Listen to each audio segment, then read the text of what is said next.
So this video's to do with the right-hand path and the left-hand path. This might start seeming pretty arcane and just non-sequitur, to where you just like, what's the rationale? How does this apply to my life? You know, these directions, this sigil, that's really nice and, you know, good esoteric, dude. But what you've got to understand is these directions and these sigils are about the decisions that you make in your life each and every day, each and every moment of the day. We have a micro view, a meso view, a macro view in fitness,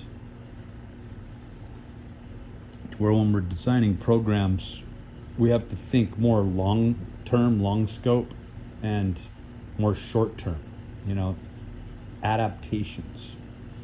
And that's how this dark, I mean, yeah, we're going to use the term demonic because we don't know what else to call it. You know, yes, it's an alien presence to us, but it may be so synonymous with the human experience that we have gotten to a place where we're just completely blindsided. We're cognitive dissonance. We block out the reality because it's just too much for us to handle.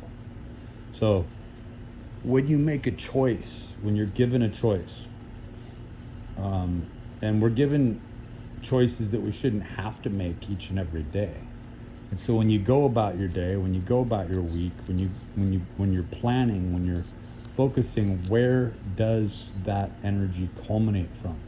What are you really thinking? What are you really feeling? What's really going on inside of you? You know, as above, so below. By their fruits you shall know them. Who you are intrinsically, and the thoughts that you have and the directions that you're going in. Now, a lot of people just manipulate other people. That's all they ever do. That's how they move forward. And once you start to see again and remind yourself of that cognitive dissonance where you are pissed off, you're watching your sister or your brother move forward in life, being a complete and total principleless human being, and yet because they are maneuvering, you know, sly as foxes, I've heard that one before, wise as serpents, right? Very cunning. That's not a part of the right-hand paradigm. That's what all these symbols represent. Is they represent, first of all, a completion of movement patterns. We're going through a sort of kata, an exercise program, when we're going through our lives, our daily lives, our, not just our habits, but the things that we pretend to other people oftentimes that isn't important to us. Ambitions, money. And money is patternized as something that isn't, you know, good or evil. It's neutral, but that's not true. And that's what that pyramid, that eye above the pyramid, that is what the dollar bill and the green, when we go over colors, the type of green that's used in coloring the dollar bill, that is the significance there.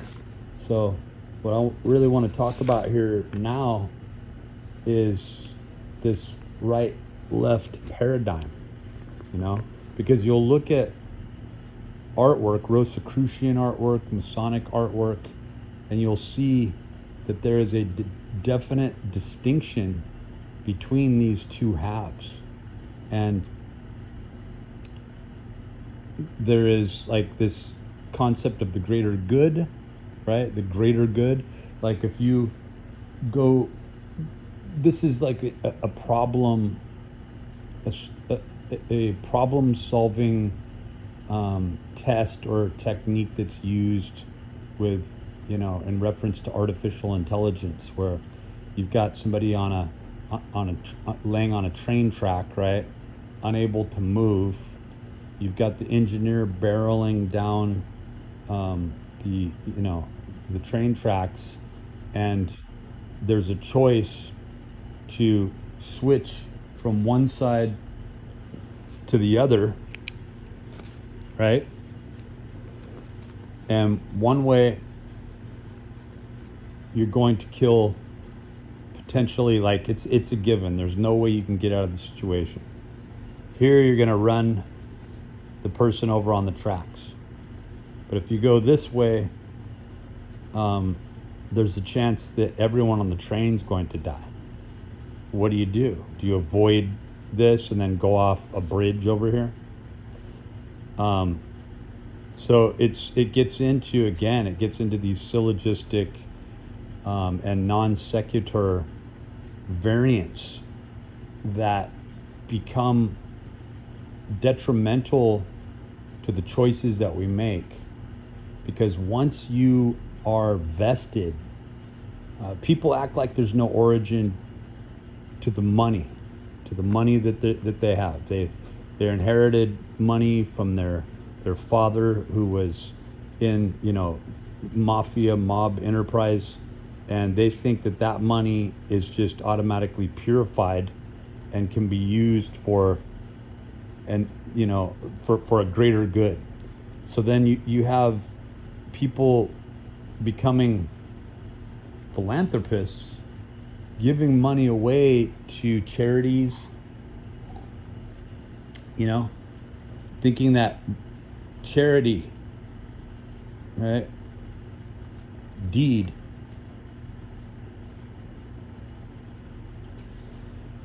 meritocracy, a person trying to buy a stairway to heaven. And what this does is this creates this false paradigm where virtue, this is something that Machiavelli, the prince specifically, talked extensively on, which is this virtue and the virtues of a prince, that a prince is exempted.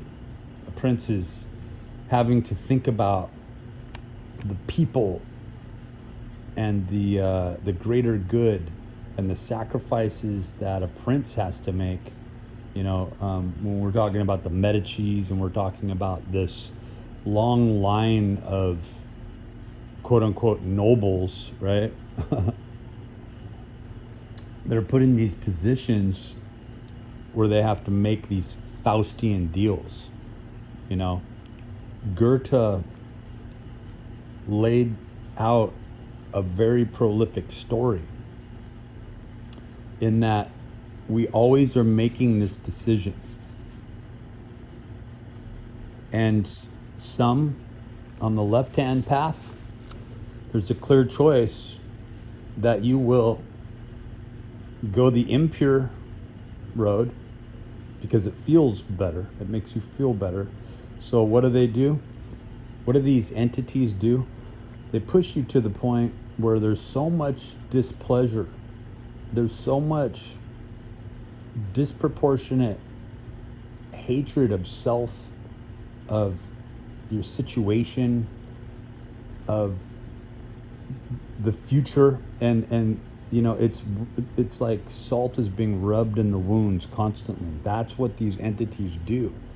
And the first thing that you are pressed to do is to sacrifice another person. Sacrifice someone else.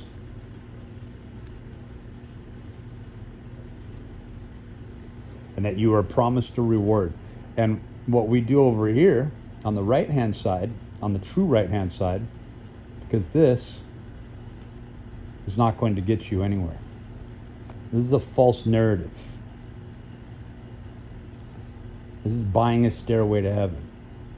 The Led Zeppelin song. She's buying a stairway to heaven through deeds, through acts, through charity. But the truth is that you are going to have to sacrifice yourself. I remember an interview with Philip K. Dick, an amazing, brilliant writer, right? I Dream of Electric Sheep, Blade Runner, the list goes on. And he talked about that in an interview. Why is man expected to sacrifice himself? Like, it doesn't seem right. And it seems like it's an afterthought that is built into the fabric of society, and that there can be some sort of remittance or rebalancing made. But the truth is that it becomes biblical again. We made a Faustian deal by procreation. And I think that the main information that is being kept away, that people, especially in the distant past, in the Rosicrucian order, in the it's not an order, in the Rosicrucian belief system, and in the Masonic order, there seems to be this implication of a non-sexual way of existing, right? Where there is a union with God,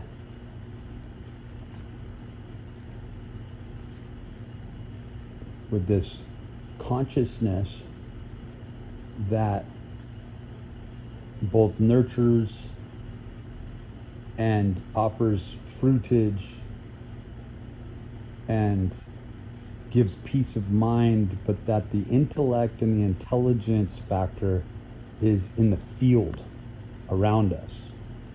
It's not something that we carry with us. Here on this side, on the left-hand side, you've got this focus on intelligence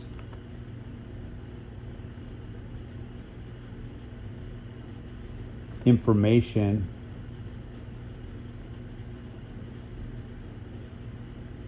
but it's all oftentimes pertaining to geography, right? How can a 2-year-old child, we're talking about the whole indigo children phenomenon. How can a 2-year-old child look at a globe and point out every country, all of the capitals, all the way down to the most minute details? I've experienced it and witnessed it myself.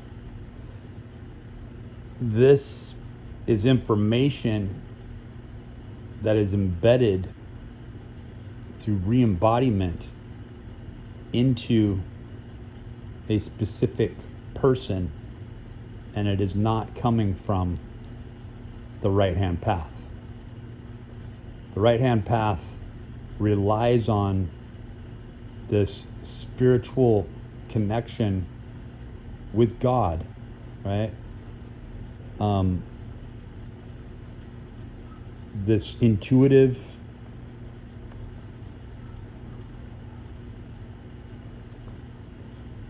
yielding, right?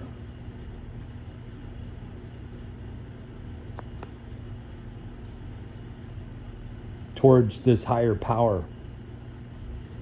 Over here, there's a rebellion to this higher power. in egotism.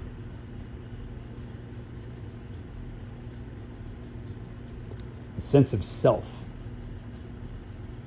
Even though the self is fabricated and built on and from a central nexus of this intelligence and information, right?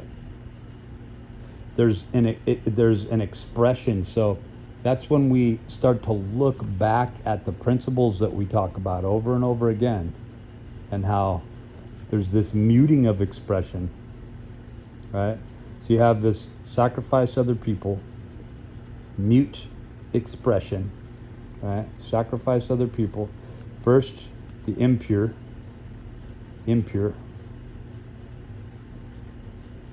Tell dirty jokes to little kids.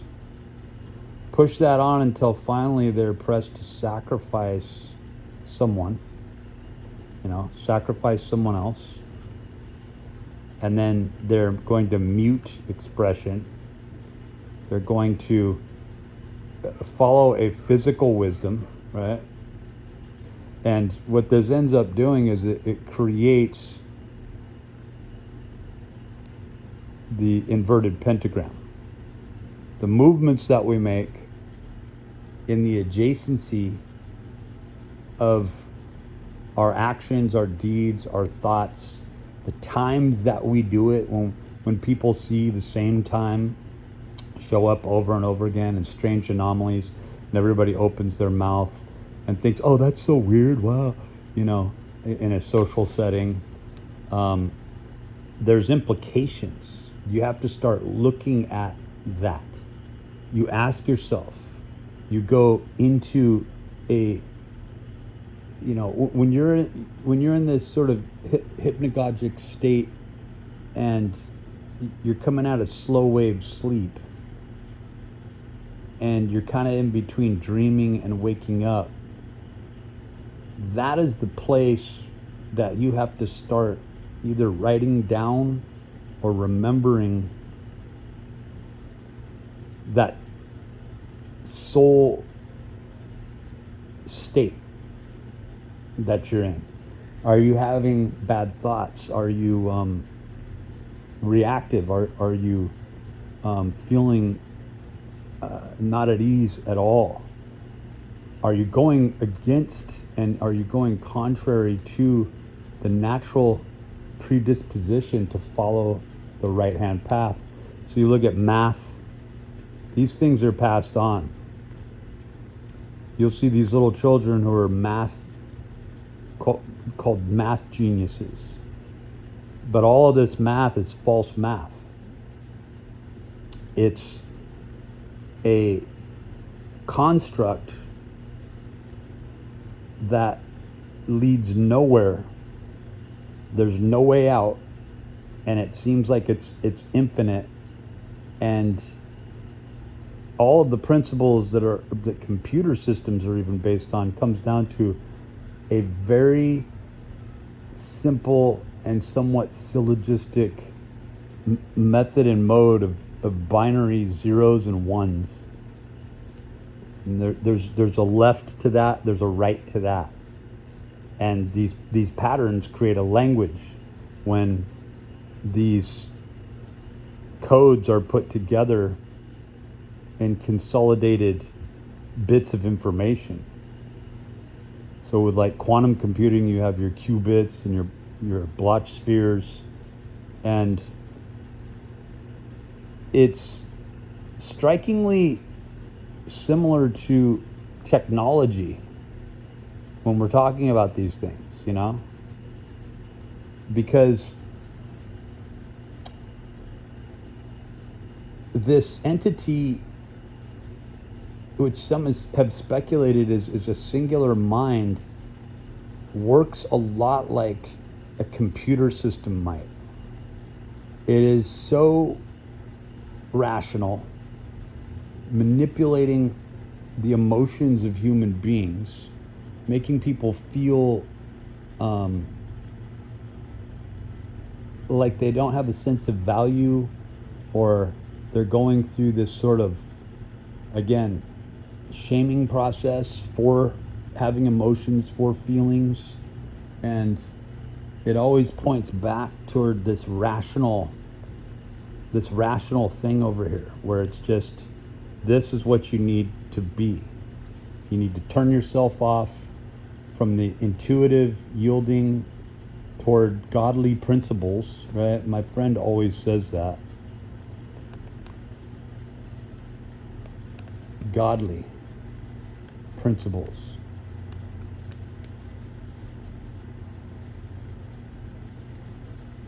And, another thing that you'll hear is saved by grace.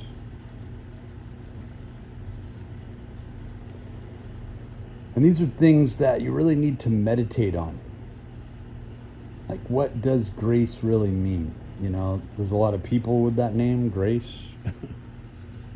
It's something where we show grace, graceful movements. But really what we're talking about is this balance of purity, right? And the perfection that comes with that.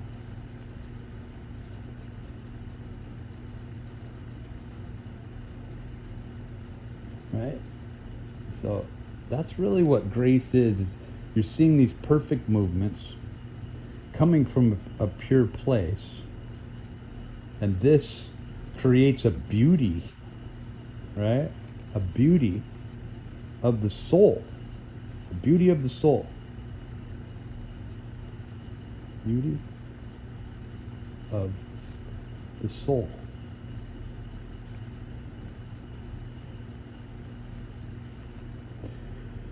And it proves the existence of a soul, right?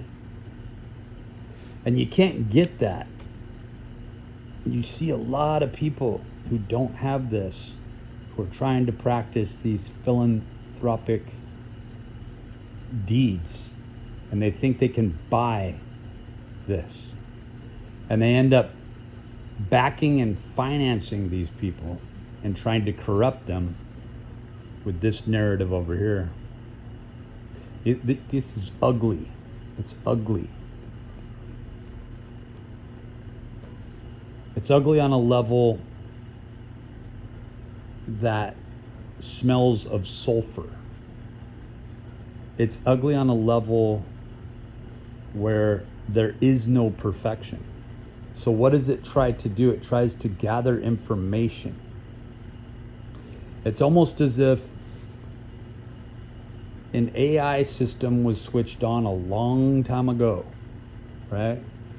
And this is loosely talked about in the Vedas. You'll see it, all these references in Star Wars. There was something to that. And that if we go this way, if we go this direction, and we start to say, oh, this person's genius, or this person's genius, that is downloaded certain informations, geography, math, some sciences, things that are passed down to these indigo kids where there's no way that is a genius. This information is just given to them. Also, a certain nomenclature, right? And really, again, I'll use the word syllogism against true intellect, where you can have people who will be able to, by rote, tell you about certain philosophical themes. English major that will be able to tell you all the nuances of how to compose a proper structure, but in actuality they have no creativity, right? There's no creativity over here. There's the active creativity with all of the constituents, but it's just a big dog and pony show, smoke and mirrors. And that's really what the whole left-hand path is about, and why it's dangerous when we go from sacrificing others, which is dangerous enough because we're watching this whole child sex trafficking play right into this. This is a big deal. This is how the left thinks. All right, and it's very militaristic. It's very much artificial and synthetic in the way of removing objects. So if you want to get from point A to point B and something's in the way, you take it out. You just take it out. And if they're not working together in uniformity, right? And there's this reactivity. So there's this shunning away from the human emotion component. And we're seeing this in society with like the machismo, but that goes over way beyond the male narrative into a false ideology that human beings need to be more rational and therefore less emotional. And our power comes from energy and motion, right? They want us to stop moving. Energy and motion. Spinning the spheres, so to speak, having a structure that can support those spheres. Energy in motion, motion. To begin to understand the Merkaba, how the Merkaba works, and to understand that this is over here the left-hand path. The left-hand path hails and worships this ego. And I would say, for lack of a better, I would call it, and this is, there's been books on this and so forth in the far distant past, but I would call this a satanic computer. It's not to say that they're not entities. It's not to say that it's that calling it a machine is any less of a threat narrative. But I would almost start to look at this as if what it's trying to do is turn life into death, where it doesn't need to be alive, where it recognizes that if you don't have something to contribute as far as work, it's taking the worst Marxist, communist, fascist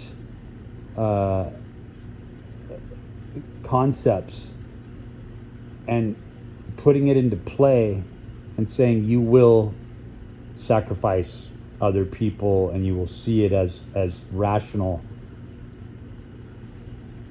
I'm not even going to say it's animalistic. It's more kind of the way insects think, right? And strange how these beings that are being found that are considered potentially ETs, downed UAPs, how they really look more insect-like. Like the Brazilian Roswell, if you ever have looked that whole thing up. Red eyes, black oily skin, insect-like. A humanoid, insect-like entity that acts and reacts based on a one singular mind that controls the physical aspects of multiple, of like legion. It's a legion, right? A lot of this becomes biblical. It just goes back to that type of thing. And over here, the right-hand path is about purity, purification, emotion, working with the emotions. So you have the purification, the sacrifice of self, and when all of these selves, these individuals, having an identity in Christ, as they say, are working together, the expression becomes pure also. So there's this dialogue and this pure expression, this enjoyment with work, and then there's this wisdom, this godly wisdom. Over here you've got this physical wisdom, right? So this leads to a pure community that starts with the community of one, you as an individual having an authentic identity in Christ, right? As the Messiah, as the one who is pure, the one who sacrifices the self, the one who expresses this purity, even when there are obstacles around, being bold because the Messiah understanding who he is, that he has an identity, an authenticity, and leading to this field, right? This godly field of wisdom, where there is this intuitive yielding toward the higher principle, where the information is just abounding. It's there all around, Gets back into the concepts of the Garden of Eden and so forth. And then we have something happen here. We have something happen that makes this Metatron's cube, empowers this Metatron's cube, and that's just what they call it. They call it Metatron's cube.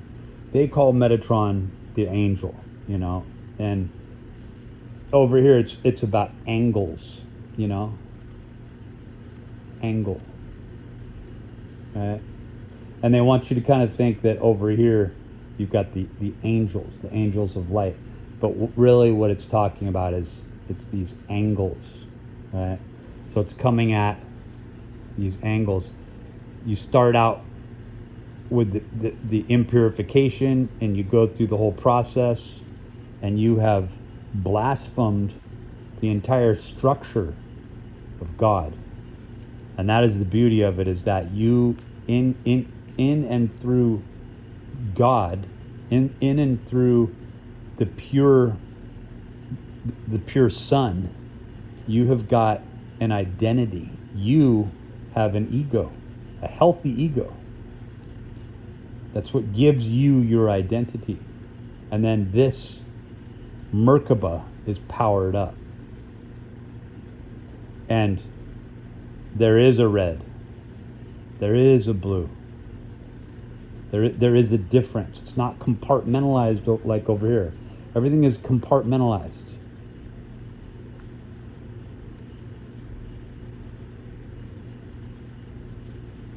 Right? But over here, there's individuality in expression: red, blue, purple, green, orange, yellow. And it began with purity. And it goes back into the pure truth and resonates through into the depths, right? Into the depths.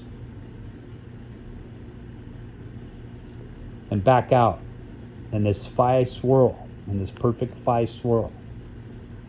And to me, phi is that display that, and it's God's promise of this grace, of this purification and this perfection, to create this beautiful soul under the emotion, the energy in motion, right? That is supportive, that can create a perfect structure, right? And all this is done by just practicing the principles. That's the beauty of it. Over here, everybody has to act like they're a genius. Everyone has to be militaristic. There's this challenging and aggressiveness, right? This brutality and this violence, right? That's what this side feels as emotion. There's a desensitization. So there's these vile sexual acts, these violent, physically violent acts that leads into child trafficking, trafficking other people, seeing people as commodities, following this money system as the highest power, right? But really, what's going on is this little worm is gratifying its ego as all of these people lose their sense of self.